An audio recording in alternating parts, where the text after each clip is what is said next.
What is going on, ladies and gents? Welcome to VeVe Investments. On today's episode, we're talking about a misunderstanding I think part of the community has when it comes to the way the waitlist system is working. And then we're going to round the video off with some sleepers. So if you guys are interested in finding out what those are, make sure to stay tuned. We discuss them all in this episode.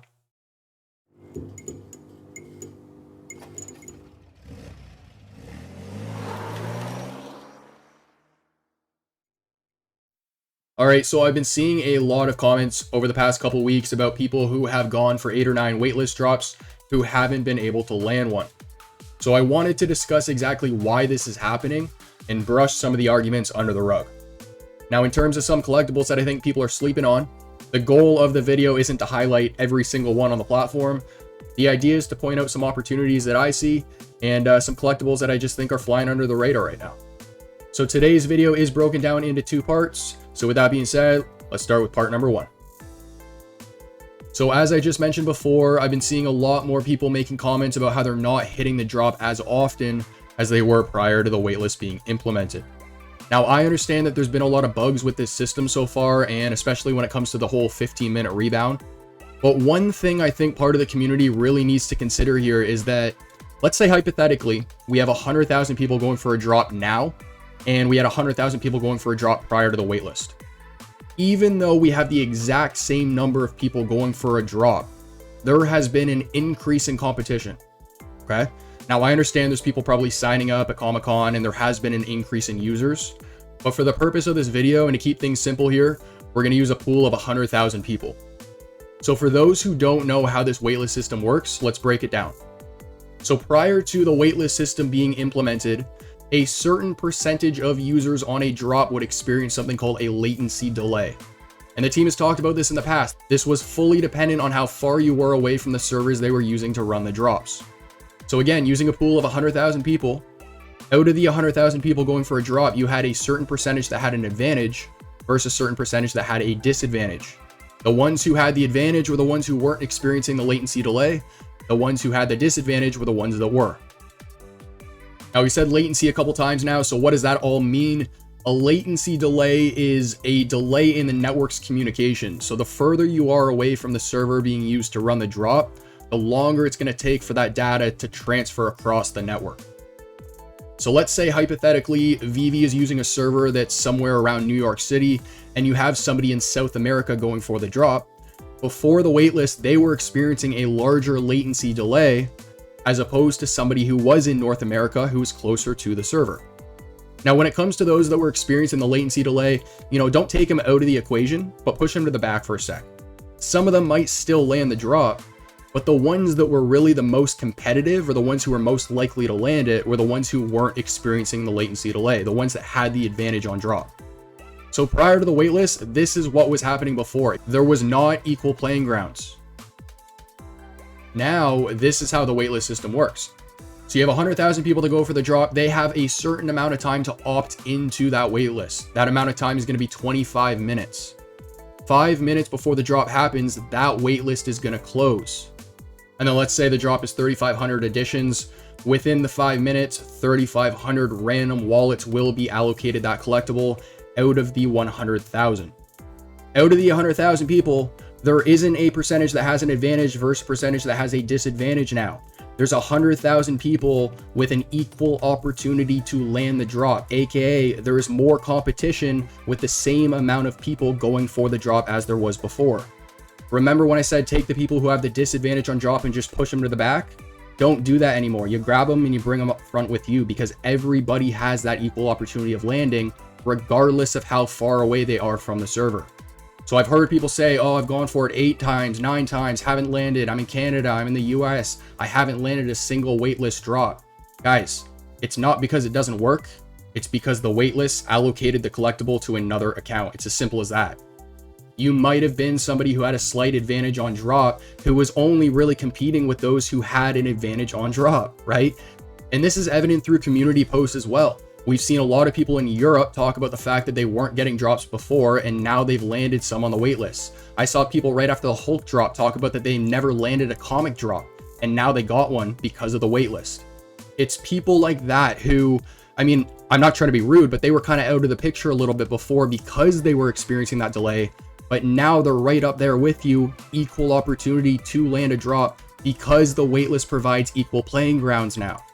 So again, just to sum it up, make a longer story short, prior to the waitlist, you had a latency delay, aka you have a certain percentage of people going for a drop that had an advantage versus a certain percentage that had a disadvantage. There is now no such thing as that with the waitlist. If you have 100,000 people going for a drop, you have 100,000 people with an equal opportunity to land that drop. It's the same number as before, but more competition. It's simply harder to land a drop.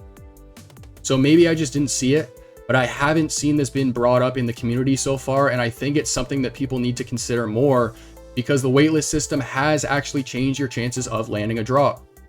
It's not a question of, is it fair or not? It's absolutely fair. It's more fair than the system before. But all these arguments about, oh, I've been on the app for 2 years and I've gone for 8 or 9 waitlist drops and I haven't got any of them when I should get at least one. Like, that argument to me makes absolutely no sense because one, to think that because you've been on the app longer than somebody else, you should be landing a drop more often than that. I'm not saying it's not going to happen. I'm just saying that the team has not said anything to give people a reason to believe that that should be happening on a drop right now. It's something that, in my opinion, I think that people are kind of just focusing on to complain about because they don't fully understand how the waitlist system works. You may understand how the allocations work, but have you really thought about the increase in competition? The people who had the disadvantage aren't pushed to the back anymore. Anyways, I hope I explained that right, and I hope that kind of clears some things up. But as I said at the beginning of the video, this is going to be a two-parter.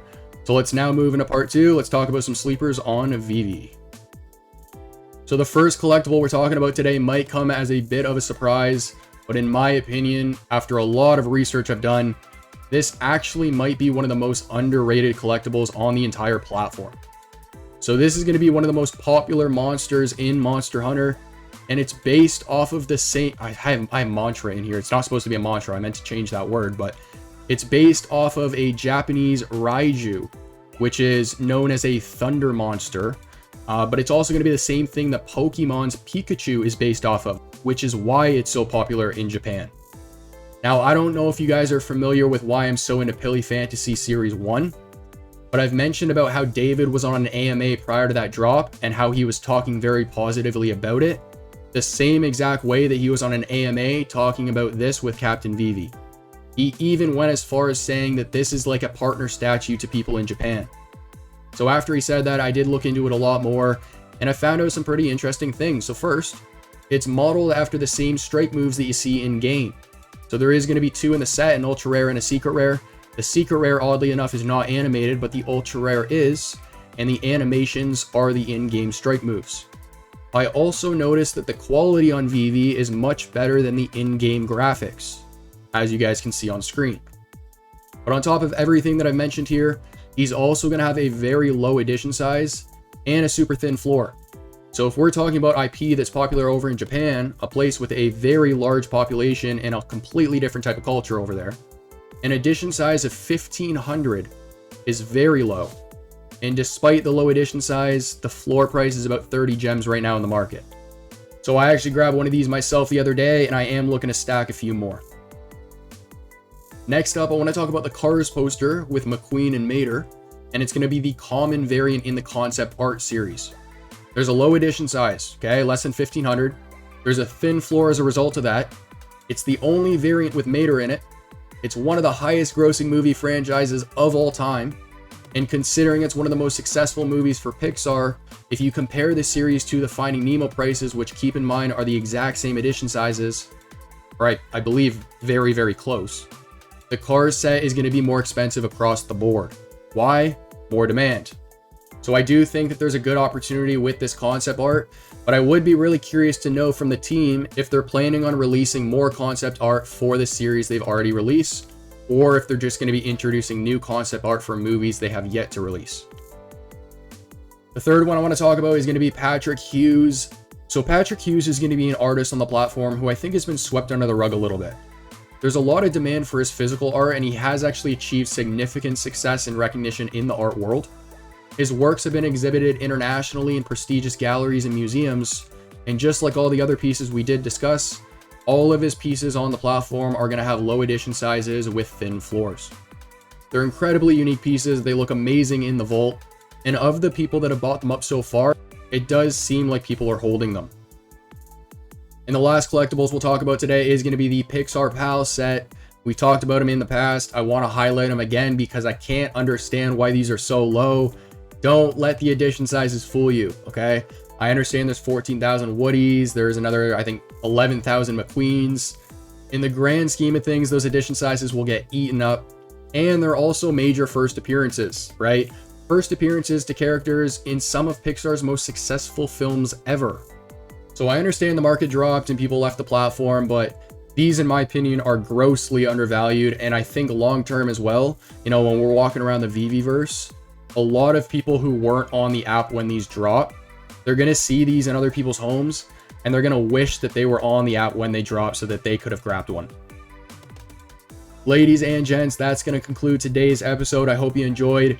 We started the episode off talking about something that I think people need to consider more when it comes to how the waitlist system is working.